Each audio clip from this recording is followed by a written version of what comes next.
बिस्मिल्लाहिर्रहमानिर्रहीम। अब अगर दोस्तों कोशिश होंदी आहे त असां हर फसल के बारे में वीडियो तव्हांखे ताईं पुॼायूं, पर हाणे इहो कुझु अहिड़ा टॉपिक विच में अची वेंदा आहिनि जिन ते बि थोरो घणो ॻाल्हाइणो पवंदो आहे। अॼु पाण हिकिड़ी ॻाल्हाईंदासीं कणिक जहिड़े क़िस्म जी ड्यूरम वीट, जंहिंखे असां चवंदा आहियूं कणिक जो हिकिड़ो क़िस्म आहे ड्यूरम वीट। उन जी जिन्स आहे निया मेक पास्ता, जेका मुंहिंजे ख़्याल में 2024 में रिलीज़ थी हुई।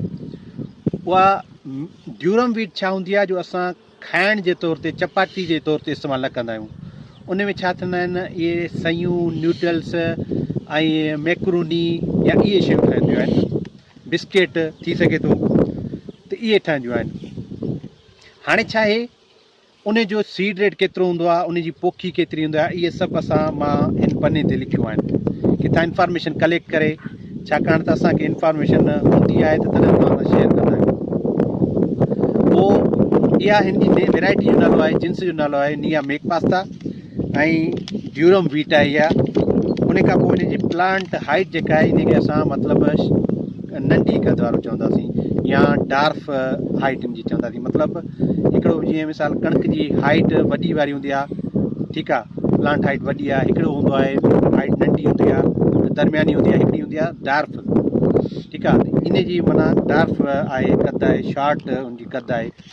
उन खां अलावा हिन जी जेको आहे ड्यूरेशन चार्ट आहे, माना हिन जो ड्यूरेशन जेकॾहिं मिसाल कणिक जा आहिनि 125 ॾींहं, त हिन जा उन खां 5-7 ॾींहं घटि हूंदा आहिनि। जील्ड हिन जी सुठी हूंदी आहे, हाई जील्डिंग हूंदियूं आहिनि। मतिलबु ड्यूरम वीट जे बारे में ॿुधायूं था, ऐं गॾोगॾु इहा जेका निया मेक पास्ता आहे इन जे बारे में ॿुधायूं था। मिसाल इन्हनि जी हाई यील्ड सुठी आहे, पैदावार सुठी आहे। पोटेंशियल यील्ड इन जी चवनि था त माना 75 खां 80 मण पर एकड़ आहे, रती खां पाक हूंदी आहे। हाणे निया मेक पास्ता या सॉरी मतिलबु जेका ड्यूरम असांजी कणिक हूंदी आहे न, असां उनखे असांजी ब्रेड वीट आहे, जेका कॉमन वीट आहे, या ट्राइटिकम एस्टिवम जेका आहे असांजी आम कणिक आहे, उन जा करेक्टर, ड्यूरम जा करेक्टर असां आम कणिक में मतिलबु मिक्स ॻंढण जे लाइ असां हिनखे कंदा आहियूं। छाकाणि त ड्यूरम वीट जेका आहे उन जो संग तमामु गुथियल हूंदो आहे, ठीकु आहे, संग तमामु गुथियल हूंदो आहे। ॿी ॻाल्हि इहा आहे त ड्यूरम में रेज़िस्टेंट आहिनि, मतिलबु रती खां रेज़िस्टेंट आहिनि।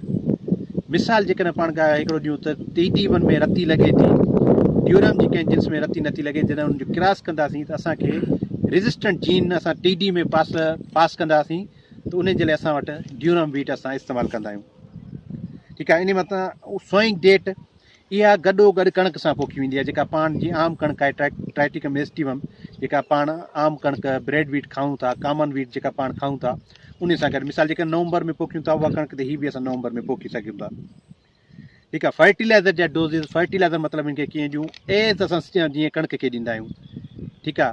मतिलबु जेकॾहिं कंहिं बि जिन्स जी रिक्वायरमेंट आहे, मिसाल जेकॾहिं सुठा फर्टिलाइज़र ॾींदासीं त असांखे पैदावार बि सुठी मिलंदी।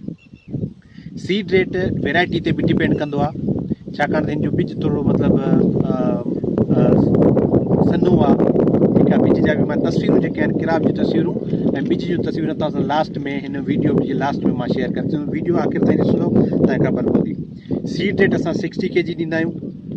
उन खां अलावा हिन जो लुक जेको आहे एक्सीलेंट लुक आहे, मतिलबु इरेक्ट लीफ आहे, हिन जो सिधो लीफ आहे ऐं बोल्ड लीफ आहे, वेकरो लीफ आहे। ऐं ॿी ॻाल्हि त स्पाइक जेको आहे हिन जो कम्पैक्ट स्पाइक आहे। स्पाइक जी डेंसिटी ज़्यादा, तव्हांखे मां ॿुधायां त डेंसिटी जेका मतिलबु गुथियल जीअं हूंदो आहे न, औरत जी चोटी जीअं गुथियल हूंदी आहे, ईअं हिन जो आहे। इहो बि कैरेक्टर असां जेको आहे पंहिंजी जिन्सनि में, कणिक जी आम जिन्सनि में पास कंदा आहियूं, क्रॉस कराईंदा आहियूं, त जीअं असांजो इहो कणिक जो ड्यूरम वीट जो करेक्टर इन में वञे। उमेदु आहे तव्हांखे वीडियो पसंदि आई हूंदी। असां कोशिशि कंदा आहियूं पंहिंजे आबाद करण जे लाइ शयूं।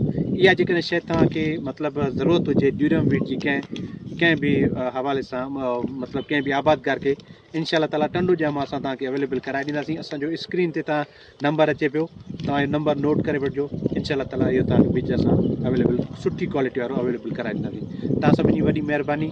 असांजे page agriculture and community YouTube ऐं फेसबुक खे ज़रूरु लाइक एंड सब्सक्राइब करे छॾींदा। Thank you so much.